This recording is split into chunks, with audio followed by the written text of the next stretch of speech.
Good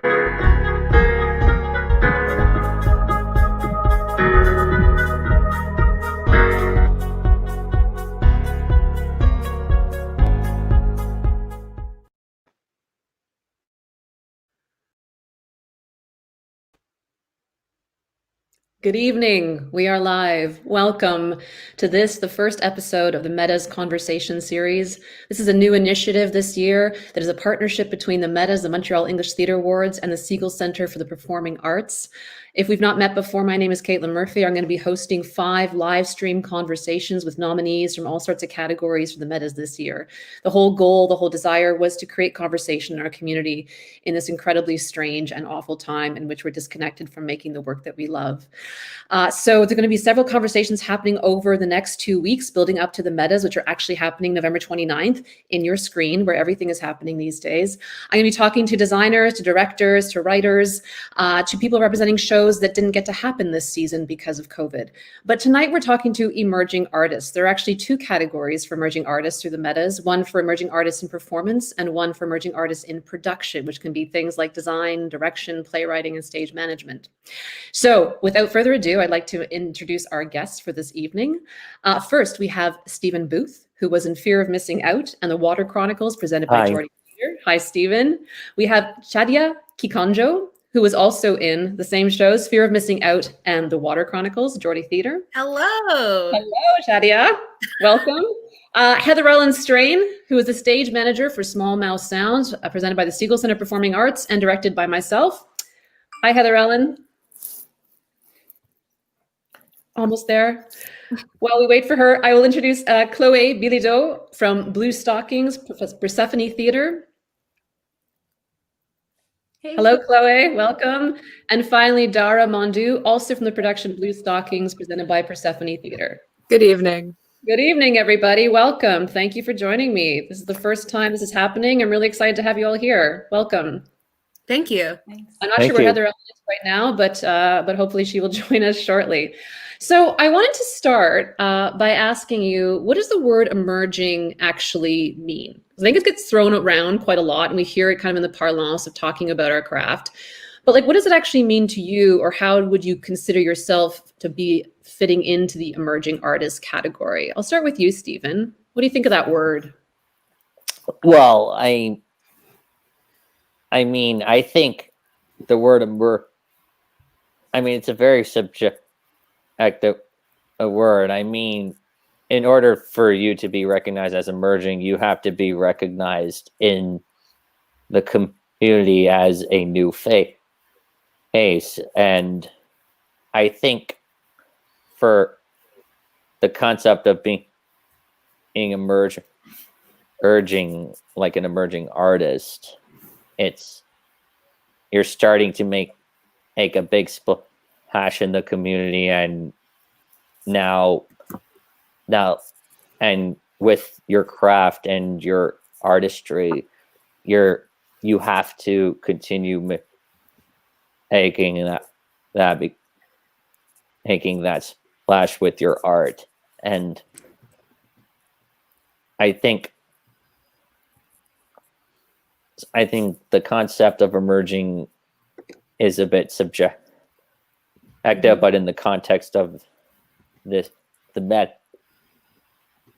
I think it's great that we're being recognized as new faces who will further contribute to the community with the work that we do.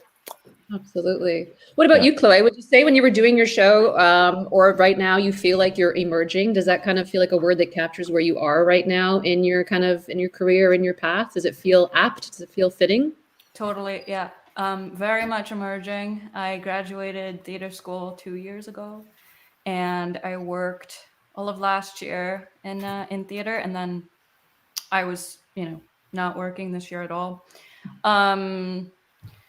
So in that sense, yeah, I'm definitely emerging. But I think it's very much related to age. And I don't really like when things are related to age strictly, It's like, why don't don't you have another argument for the point you're making?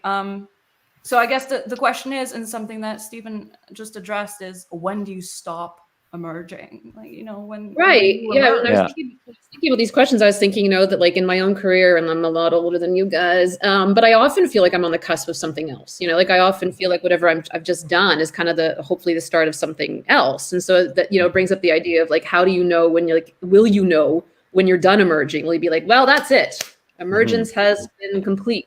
Can you actually know that? When will you feel like you've kind of graduated to some new phase of your career? Anybody have any insights into that? Darragh, go ahead.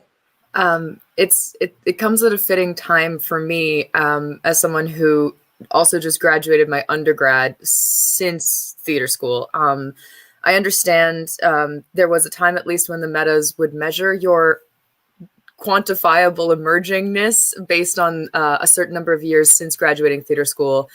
And I really thought my window had closed, and it made me a little sad because when I finished theater school, I did not feel like my education about the world and all of the things and all the questions that I had to ask myself about what I wanted to do and how I was going to serve this particular medium were not answered. So I went into something completely different and followed my heart to Concordia. And so this was the last year that I graduated. I completed my thesis, my honors thesis, this past year as well. So I felt kind of far away from the actress I really wanted to be. So it feels so validating to have that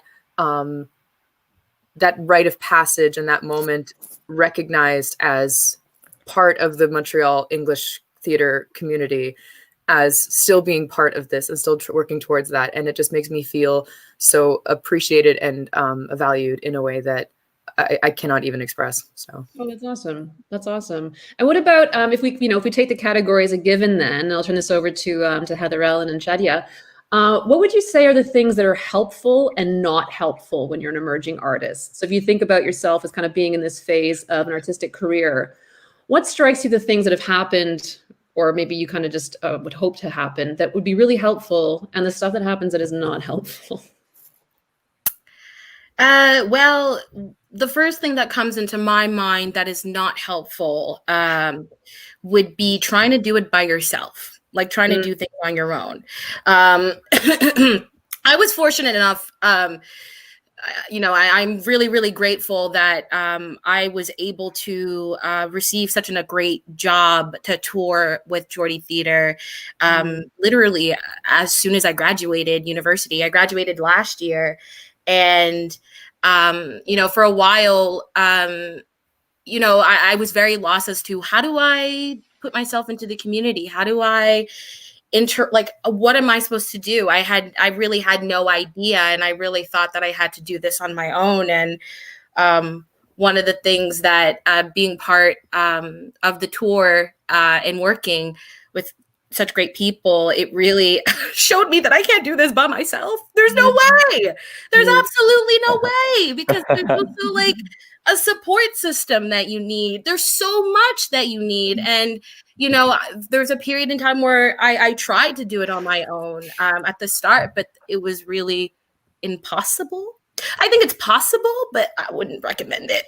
I hear you. Yeah. I hear you. HeatherEllen, what would you say in terms of what's helpful and what's not helpful when you're at this kind of stage in your career? Yeah, I was gonna say what's been really helpful is like all the people I've found in my life to be mentors for stage management, because like I did theater school, but I did design for the theater at Concordia, so there's no stage management class, but I was lucky enough to have Jen Strahl as my mentor there the whole time I was there. And then as soon as not even after I graduated, but I did some summers at Repercussion, where Danielle Lauren was another great stage management mentor to me. So I've been really lucky to have those people in my life and get advice from them, and also just talk about stage management, because every show is so different that it's been great to just be able to go, hey, have you encountered this? Or, hey, is this the right path to go on? What like hasn't been helpful at this stage in my career is, I think, like, I'm pretty young. I get that. And I think a lot of the time people learn how old I am at some point and then bring it up a lot.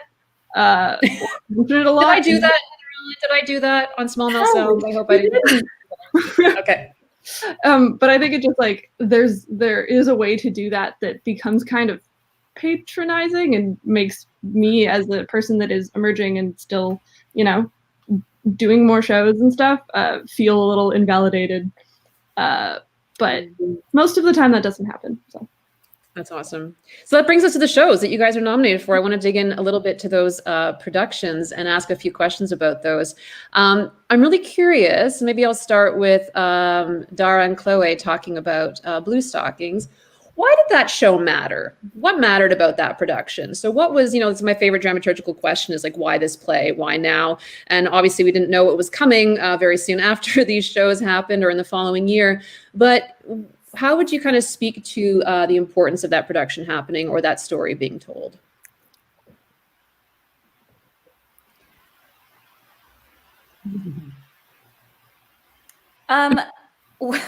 The obvious answer to that, I think, is that the subject matter is still relevant. Can you give us a little sense of what it was about for people? Yeah. So Blue Stockings, there were these first women studying in university in England at the time. And obviously they, oh my God, it was so long ago that the play happened that it's weird to talk about it again. But so they were trying to study and the men were in their way and they, didn't believe that women could or had the capacity to study and learn because they were made to, be wives and reproduce. So, but it's still happening in certain countries in the world. And, and then it's relevant to, if you think about gender, you think about race as well. And, and so it was, I think is very much talked about still. Yeah. Darragh, do you have anything to add to that?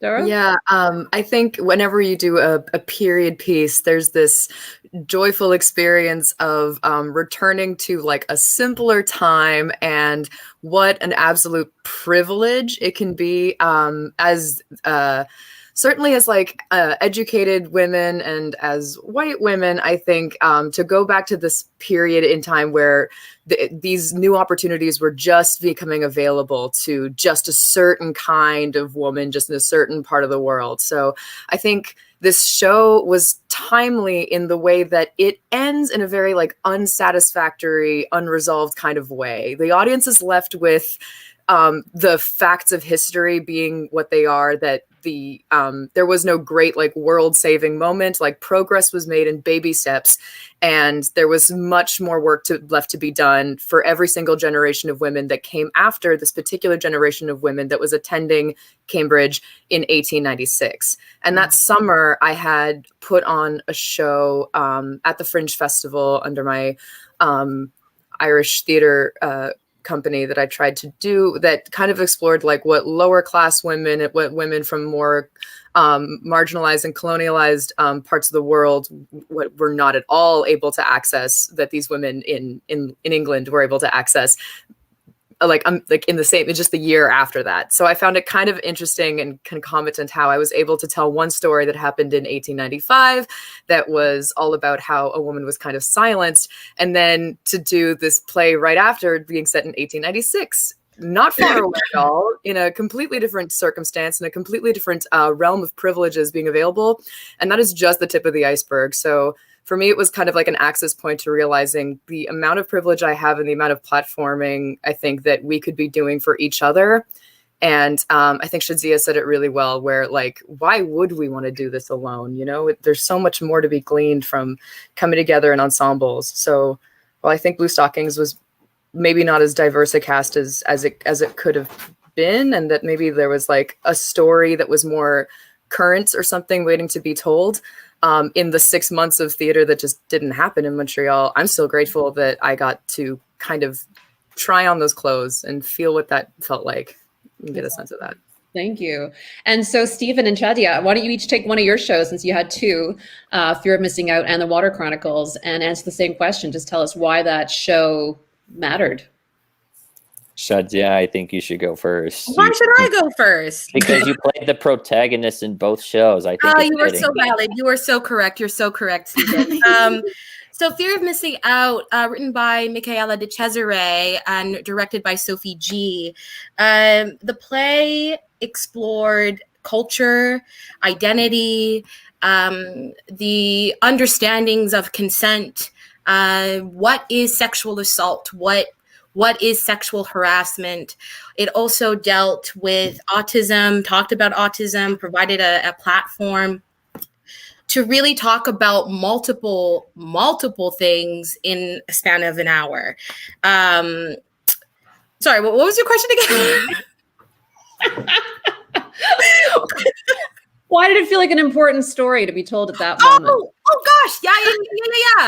It was okay. So when I've read the script, FOMO, Fear of Missing Out, it was honestly the first script I ever read where I felt like I was seeing myself through this character. Olive, the character that I played, is a 16-year-old who wants to be a journalist, but can't really have that kind of sense of freedom within her identity and to explore who she is as an individual because she feels so trapped over the rules and culture of her family, which it resonated so much with me when I read it, because I just remember when I was 16, I wasn't allowed to go to sleepovers.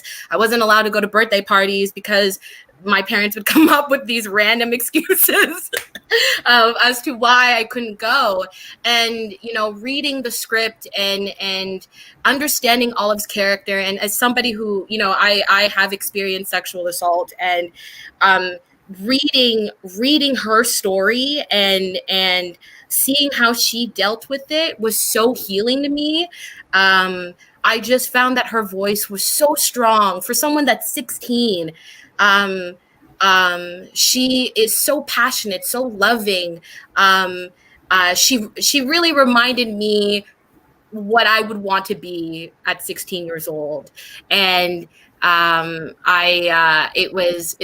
it was such an honor to play her character. It was such an honor to bring her story around to different schools, to different CEGEPs, different environments, and to really expose and show a story that you don't really normally see. Like like reading that script, I was like, why is this the first script I have ever read where it's resonating with me? Like, why can't I relate? This is the first time. And the conversations I've had with some of these students, and young minds are so incredible. I can talk about those students so much because they're so intelligent, but talking to young students that looked like me when I was 16, and for them to come to me and say, like, I am Olive, I relate to Olive so much, it makes it so worth it. It's so worth it. And just as a side note as well, we're talking to Michaela tomorrow night. So tomorrow night, Meda's conversation series is with writers and directors. So we will be talking to Michaela tomorrow night. So she's incredible. To hear more from her as well. That's awesome. And Stephen, what about the Water Chronicles? What felt important about that story? Why did it matter to tell it? Well, I think it's important, or that it talked about climate change, water conservation, and other environmental issues, and those were topics of conversation that I myself wish that I had when I was the age of the students that we presented to. And and the character I played was one who hid all the water for a water source from everyone else, and Chadia played water personified. Hell yeah. Personified, yeah. And our director, Zach Fraser, told it in a way that was fun for all of us, and at the same time physically exhausting. And it was a very physical show. It was a very physical show. You should have seen what happened on the first day of rehearsal, and that crazy exercise he made us do. Made me do anyway. Anyway, nice photo. If I could add. I think it was important to inspire that kind of discussion in a group of young people. People was all the more engaging, and it was playful for me to do, given the show's physical nature, and I still remember that one student in that this one school up in Outremont who really knew their stuff about the environment and climate change and water conservation. And it's amazing to see how smart these children are. And to inspire such deep conversations at that level was made the Water Chronicles all the more rewarding. And we got. Sorry, go ahead. I think I was finished. I think I just lost my train of thought, but I think you get my point. It must be incredible to tour these shows and be so in such proximity to the audience, right? Because it's rare that doing performances that you're that close to the audience, that you're that in communication. To the most unfiltered kind of audience that exists. Absolutely. Yeah. The most unfiltered, the amount of things that we've heard from these children telling us, it will really take your ego and just. That's awesome. But it's amazing because it really shows you, like, okay, this isn't about me. This is not about me. This is a bigger picture. You know, I really like when a child is like, no. Yeah. Awesome. And finally, HeatherEllen, if you could speak to the show Small Mouth Sounds, which you were stage manager for and which I directed, why did that seem like an important story or significant story to be told when we told it? Yeah, no pressure. No. You better get this right. There's one answer. It's correct. I think I told you about it on the first day of rehearsal. So it was important because it's a story about like figuring yourself out and finding peace or ways to relax or like take into account how you are and what you need for you during a world that's constantly busy and constantly talking. And like, because of social media especially, we have so many inputs and ways of hearing other people talk, which can be amazing, but also it's a curse because we're not, as humans, built for hearing news from literally every single place on the world. And I love that we get to, but it's exhausting. So the show is really about taking all of that away and finding what you need for yourself. And making the characters voiceless was important because it lets them rediscover themselves in the world around them. Did I get Absolutely. it right, Caitlin? Oh my God, it's so far off. Like, it's like we did different shows. It's like you weren't even in the room with me. Like, I don't know where you were. Of course not. But while I was speaking to you about it, because you're the only person who's representing a production category for emerging artists and stage management, I thought I'd throw you a couple of stage management questions, which are, how can you know what's happened in stage management when you watch a show? And maybe like you're going to tell us how you might watch a show differently. But when I'm watching a play, how can I understand what's happening in stage management? Yeah, you sent me these questions earlier today, and I pondered that one for a long time. I think because part of the problem with that is that you shouldn't know. Right. Like if you're taking notice of the stage manager, something is probably wrong. Not necessarily with them, but just something happened in the show. Right. So it really just is like, if the show is running smoothly and like you are noticing the different states changing because they look nice, then that's a good thing. But if you're noticing them for other reasons, then it's bad. And I think that's kind of it. Like it really just is about how smoothly the show runs. How well. Yes, it's kind of like they say about, like, film editing. Like, if you're doing the job well, it's supposed to be invisible, right? Which makes it a bit of a strange role, because the whole point of doing a brilliant job of it is that nobody knows you're doing anything, which is always such a kind of a weird place to be in, right? So to be nominated for stage management, it's like, what were people able to see that you did? I mean, obviously, I would agree that you were a wonderful stage manager, but it must be kind of difficult to always be able to tell what a stage manager is actually doing, because obviously you're not supposed to know. Yeah, it's hard. I guess it's just, if the cues feel like they're in the right places, then that's it. Yeah, absolutely. What was the most, and I'll throw this out to anybody who wants to jump in, what was the most joyous thing about working on the production that you worked on? Just thinking of throwing in some ideas about joy in these difficult times. What was the most joyous aspect of your work on that show? Whoever wants to go first.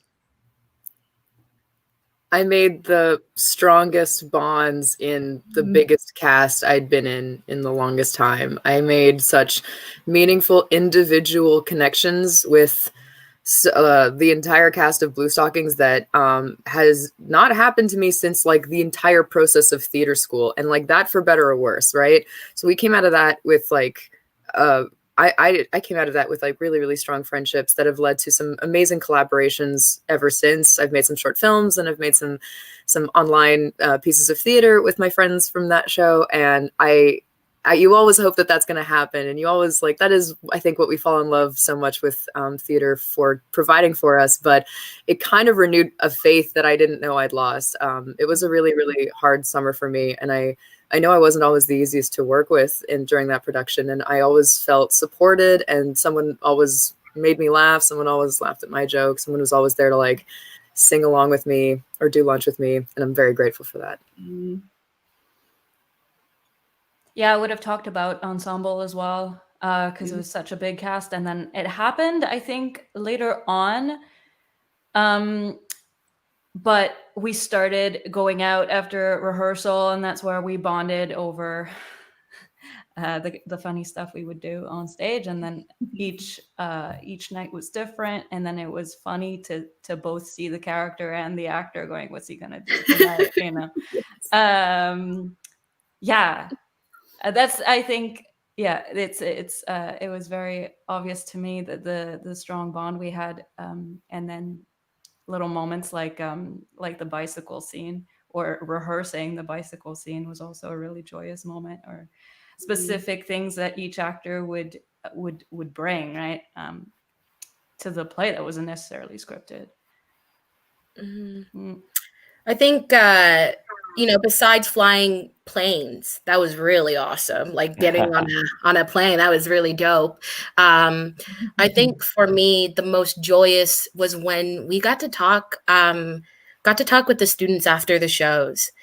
Like there's, like just being in school and graduating, I was like, I'm gonna make it. I'm gonna win a Tony and an Oscar and Emmy and all of these awards, and I'm gonna be amazing. And going on this tour and really having to examine and study and understand what is theater. Why do we do what we do?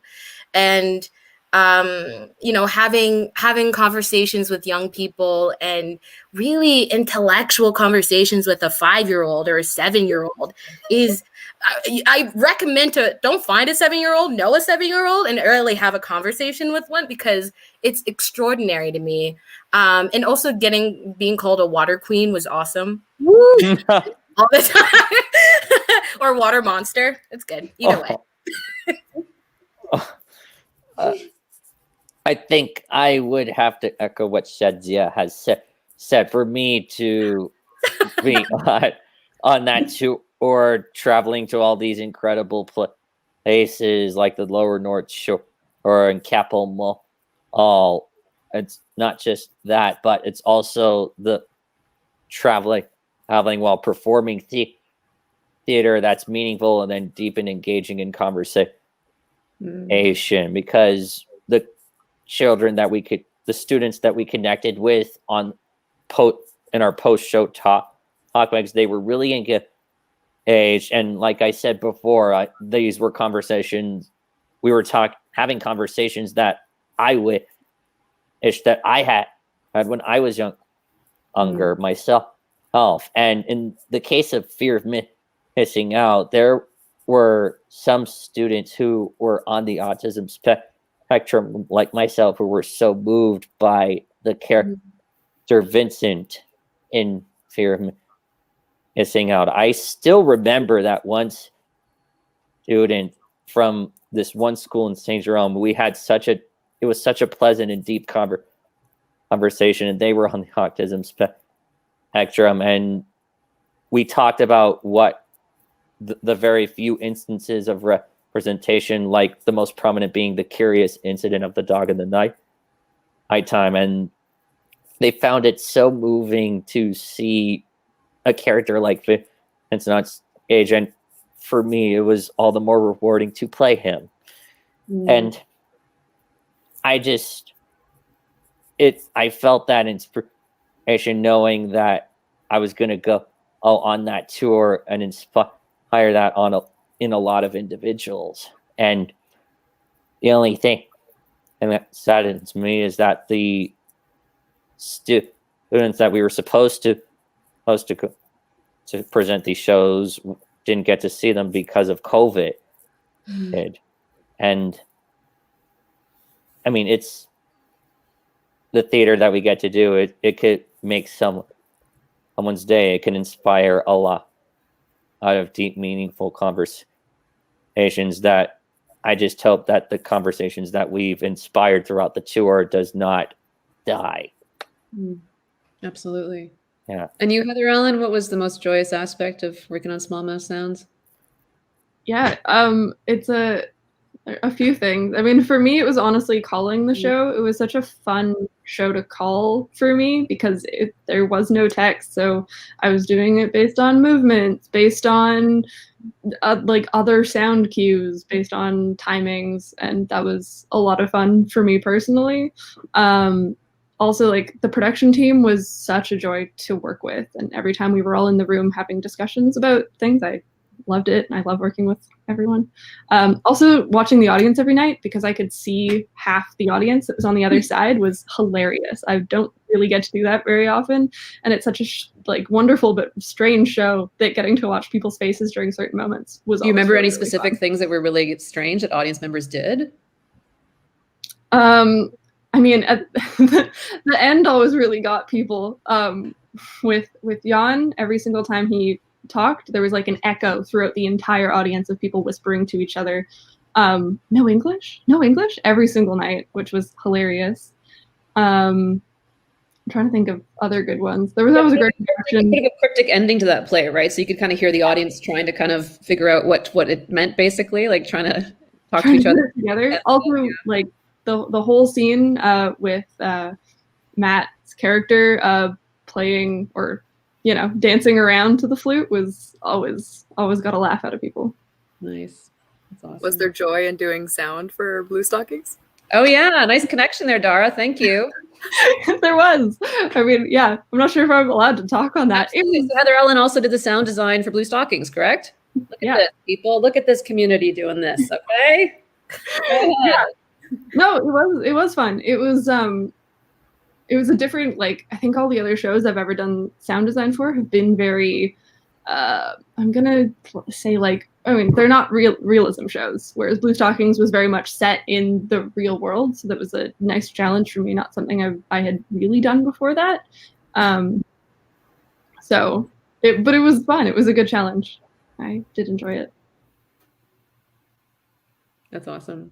So if I can ask right now, guys, what are you doing instead of theater? And is that even a question? Is there any kind of version of instead of theater right now? Like, because of course, in this absence that we've never experienced, or like I always think about like what my body is thinking about the fact that it's not hugging people, right? Because I don't actually know intellectually, but like I'm sure my body is carrying a story about like what the fuck is going on right now because it doesn't make any sense, right?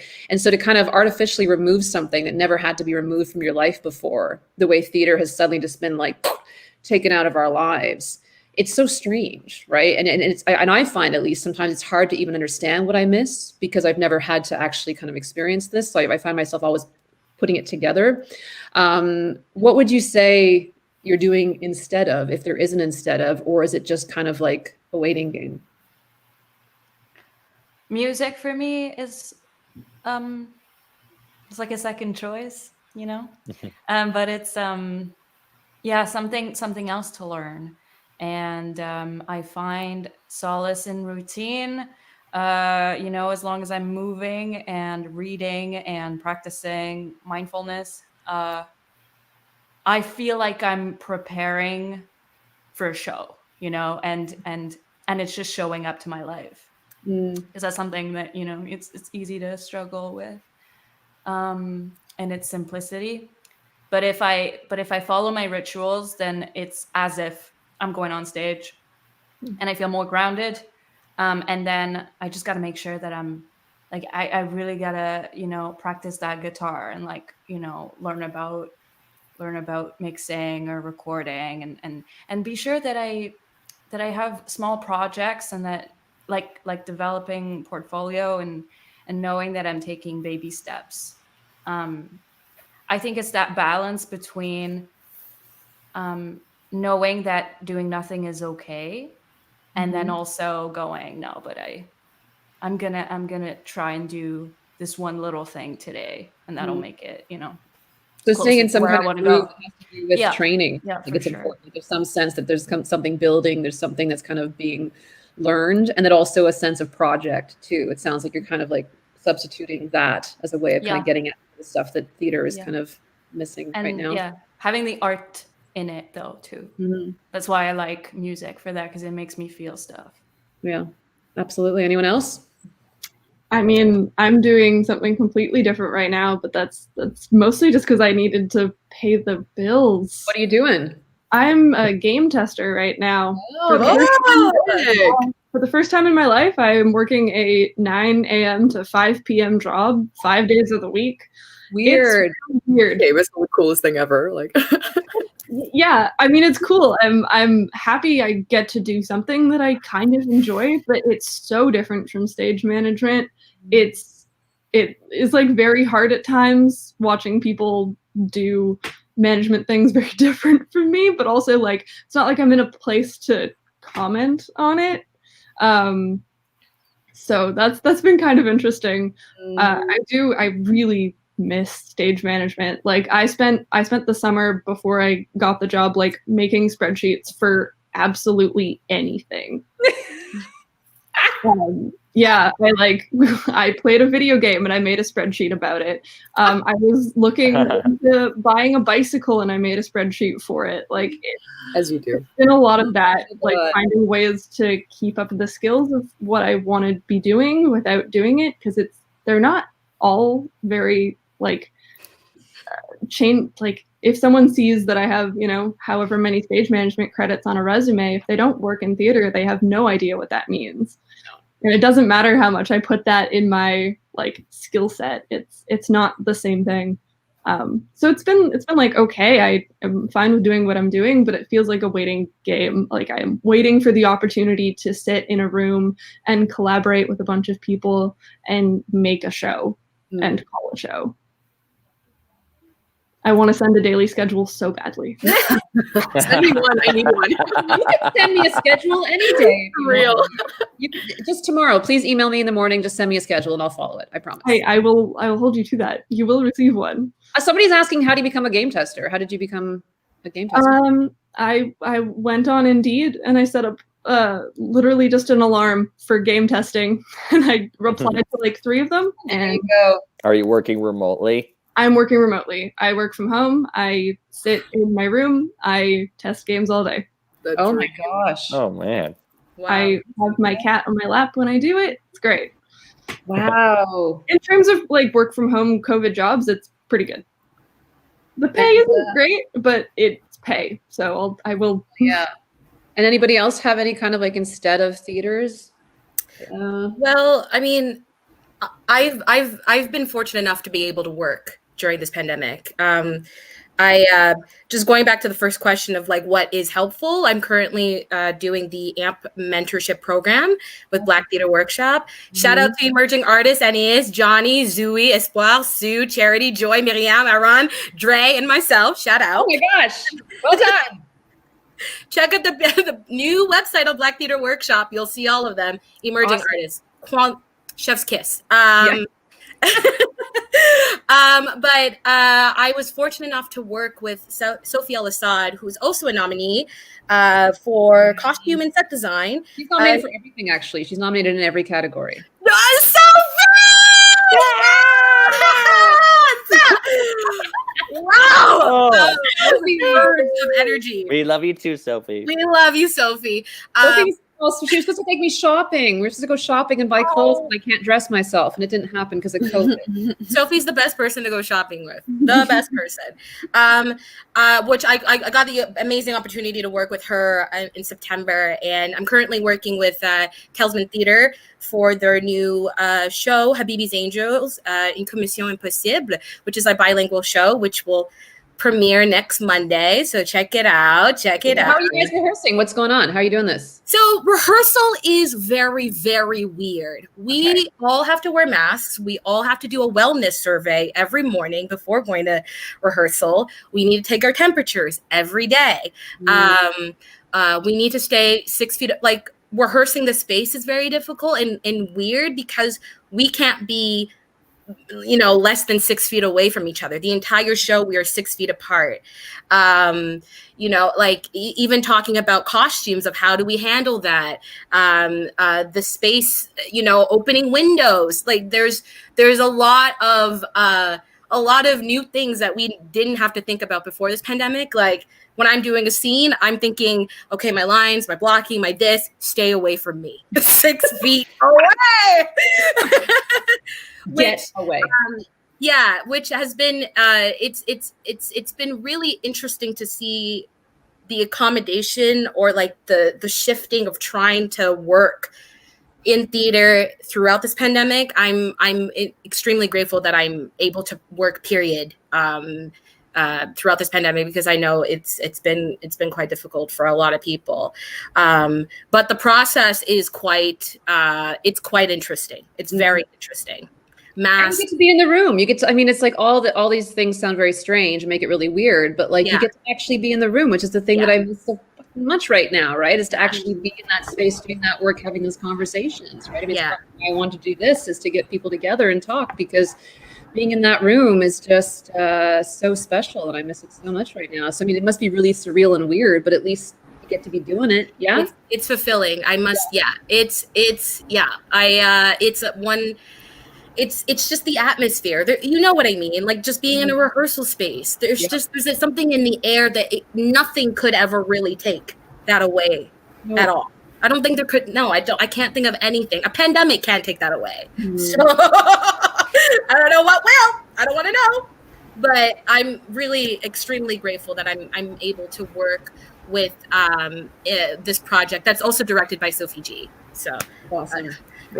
Sophie G. What about you, Darragh? What's your instead of theater? What are you doing?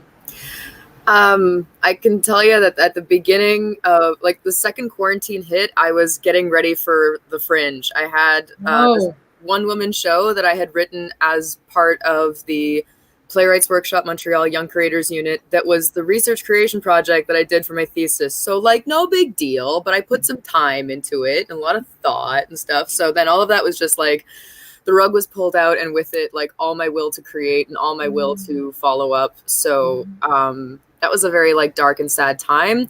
And I certainly I still have my slot in this upcoming Fringe to, see what happens, and be nice to I'm sure by this point they'll have kind of online alternatives for us. But the last thing I want to do after all of this is a one-woman show. So I'll shelve that for Bishop. Oh, really?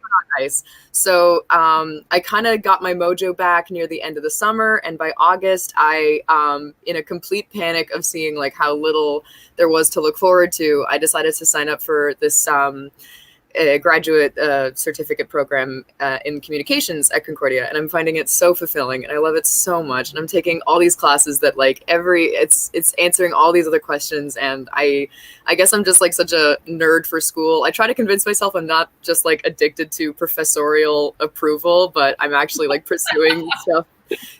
Someone needs to hold me accountable to do these projects that I wouldn't otherwise have the discipline for. So HeatherEllen, if you want to, send me a schedule, I would appreciate it. So I have two plays in the works that I'm doing with Playwrights Workshop again right now. I'm taking this as a writer's retreat. Theater doesn't have to be lonely. Theater should be collaborative, but writing can be lonely, and writing can start that way, and that's okay. You're in a safe space doing that. So I have a play coming up for the Festival de la Bête Noire in February that I will be doing with my dad. That is a play about him and I. That's amazing. Is your dad an actor? Yeah, he's a bit of an actor. Okay. And I'm really excited to see where that goes. It's all going to be online, so it really is just kind of a workshop thing. But I have these visions of great big chorus line dancing ensemble pieces that I've had kicking around my head for a long time, and there's my mind is occupied in all these lonely spaces with like envisioning myself at parties and being held in the arms of all my friends again. So staging ensemble pieces in my brain comes easier to me in this way that it did not before. So that is a cool thing to kind of feel myself growing into. So I want to have faith, and I want to create the kinds of opportunities people be like, hell yeah, I'm doing Darragh's show after quarantine. Like I'm going to be in her rehearsal room. And I think that would make me really happy to That's awesome. provide. That's awesome. And Stephen, what about you? What's your instead of theater right now? Practicing music. I found myself in the early months of the pandemic practicing my acoustic bass a lot. And I also write. And actually, throughout the summer, I continued development of my solo show that I developed with the Young Creators Unit about a drifter who travels in dimensions. And I developed it with Sophie G, and it's still an ongoing development element. And I've actually have been commissioned to write a show. Oh, I can't say which company. I don't think so. I'm keeping myself busy doing that. And thanks, Chadia. Your enthusiasm is very inspiring. Thank you. And yeah, and I find myself trying to create content on Instagram. I mean, a few weeks ago, I was in mandatory quarantine, and I started this series called The Quarantine Diaries because I was visiting my family from the States, and I outlined what I was doing, and I found myself taking very good advice. Do something that's beneficial to mind, body, and soul. 5% a day. Hey, improve 5% a day.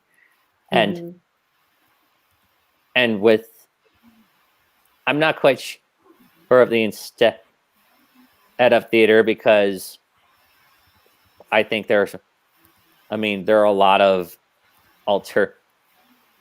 live stream alternatives, as you can tell. But lately I find myself a lot more busy writing as I'm developing my solo show and working on this commission. And hopefully the lockdown that we're currently in is not extended again. Right. Or maybe it or maybe it's ending soon. I don't know if they changed their minds, but yeah, I find myself busy doing a lot of writing. That's awesome. Lately. I feel like one of the things that being cut off from theater has definitely shown me is how much I understand myself through conversation. Like how much I kind of, I just understand who I am through talking to other people and through other artists and kind of seeing how they see things, and how much collaboration is just such a vital part of how I want to be in the world, right? And so I think it's a rare opportunity to think about this thing that you usually just take for granted in a new way, right? Like I never got the chance to think about theater this way. So as terrible as the pandemic is, and as terrible these closures have been, it's created this forced opportunity to just think about, what that means, right? It's like, I remember the 2 times I was pregnant and not able to drink. I usually quite like to drink, as most people who know me would know. And there's something about being cut off from it, though, that taught me stuff about my relationship to alcohol that I wouldn't have learned without being forced to be cut off, right? So in some ways, those pregnancies became these weird kind of opportunities to be like, okay, what if you just can't do that thing? What do you come to understand about that thing?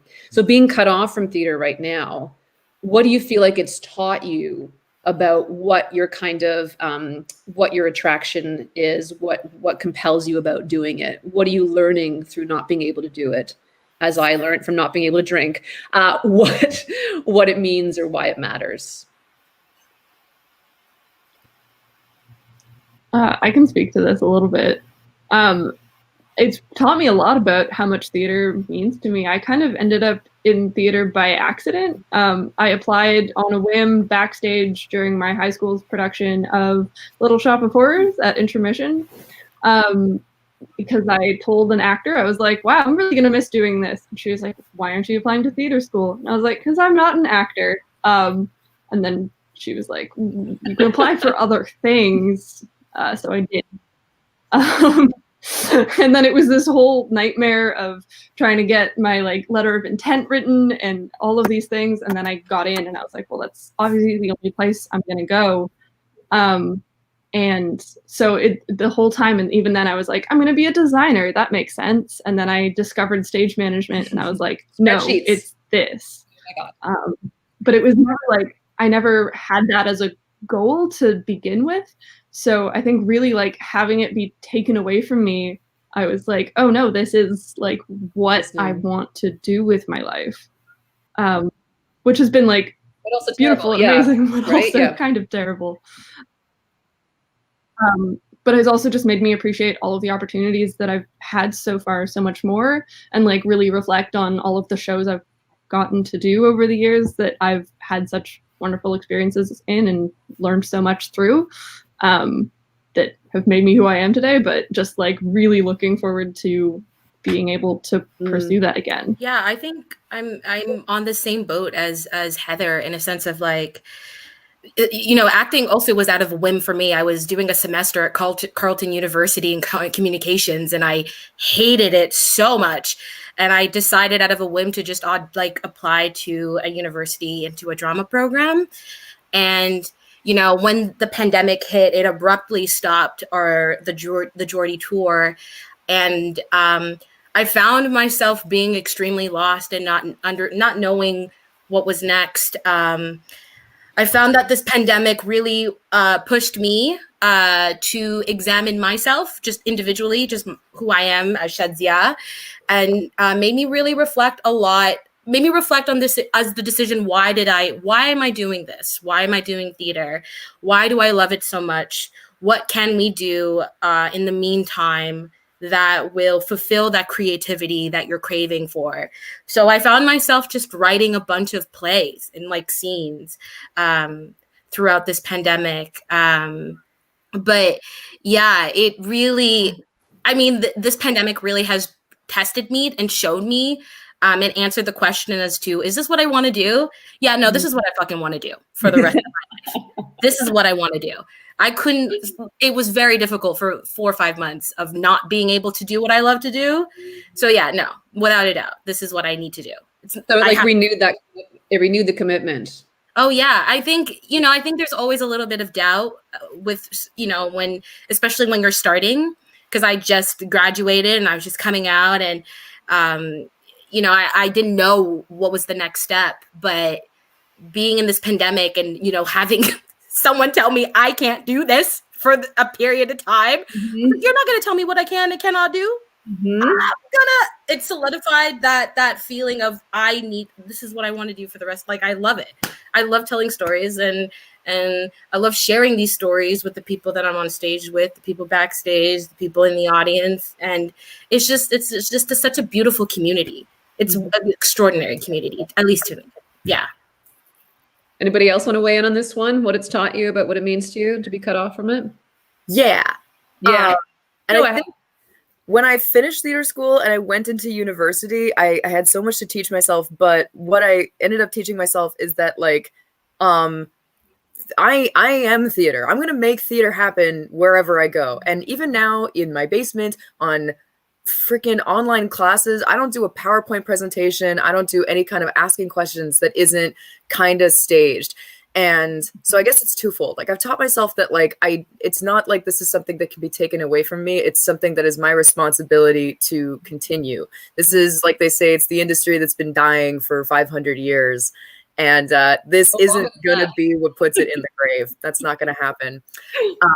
And the other thing is, I would love to believe that this pandemic has created an audience that did not exist before, that there are a bunch of people who wouldn't have been the type to, like, take your flyer and be like, actually follow up on seeing your show. But I like to believe that the experience of being huddled in a dark room with other people, to hear them laugh, to see actors really in front of you, to see people actually take up space around you to perform and engage with you and look you in the eye, is going to be such a refreshing, easy to sell thing on the other side of this, once we get that vaccine, after all of this screen time. And I'm really excited about that. And that being said, the one last thing I'll say about that is I feel like we as theater people who do a good job of coming and supporting each other's shows and being the ones to keep these theater companies running, like we're often the audience and the creators. Yep. So why is there this hesitation? I hear people chafe a little bit sometimes, like, oh, you don't want to make like theater just for theater people by theater people. And to that, I'm really losing my patience. I'm like, why should not I do exactly that and make theater comment upon itself and refer to itself and make the people in the audience laugh, given that they know what they're coming to see and given how accessible and how open and warm and loving this particularly small English theater community is. Absolutely. Anybody else learn anything through being cut off from this? That I shouldn't cut myself off from it because I was going to. Oh, very interesting. In the sense that I was going to in order to do more because I got into this school in New York City, and I was like, at the beginning of this year, I thought I can't really work in theater because that's not going to pay for the rent that I'll have to afford next fall, right? So 2 months ago. And then I was forced not to work in acting, and I realized how much it would have been impossible to cut myself off from it for the sake of money and material things. So I think it's just the confirmation that, and people are going to tell you it's such a hard, it's such a hard industry. Like it's ruthless, and yeah, but there's a million reasons that we do it. Which you've all spoken to, so yeah. Well, we have a few minutes left, folks. I was just wondering if there's any show, performance, actor, design that stood out for you this season that you saw from somebody else, either an actor's performance, a play, a production, anything that you saw on stage in the past season before the world shut down that you want to give a shout out to as being something that stuck with you or impressed you or inspired or moved you? Or else a show that you were really looking forward to that didn't get to happen? Fences. Yes, Fences. I was really looking. Yeah. Brenda and Quincy, I was really looking forward to that. Yeah, absolutely. Anybody else? I gotta say, I saw right around Fringe going online, our dear co-star of Blue Stockings, Calder Levine, put on his one-man show called Cosmonaut #1, and he did it all from his apartment, and he did not do it alone. He did it with the very capable directorial hands of Olivia Wood, and that was the first show that I saw online happen that I was like, oh, that is still theater. That is really, that's what that is. So I guess I was really excited to see that in person, but I don't feel like I missed out so much from that. So that was really like what I needed, the little shot of a reality check right when I needed it. Awesome. Yeah. You guys, I want to congratulate you on your nominations in the Thank Emerging you. Artist categories for the Metas. I want to thank you so much for joining me in this very first conversation of the Metas Conversation series. It's awesome to hear from you. It's awesome to hear your faith and your kind of optimism, especially being a really old lady. And I want to encourage people, even including yourselves, to join in for the conversations that remain. Tomorrow, we're talking to writers and directors. On Friday, we're talking to some representatives from shows that did not get to happen this season because of COVID. And then next week, we're talking to designers, and then finally to actors. There's going to be 5 episodes in total of these conversations. Did anyone have anything else they want to say before we say goodnight? Habibi's Angels de la Commission Impossible next week, Monday. Do it. Well, thank you so much, everybody. It's lovely to chat with you, and I wish you all the best. Thank you. Thank you. Thanks so much for putting these on, Caitlin. Yeah. I'm really proud. Really wonderful to see you. Take But it's care, so guys.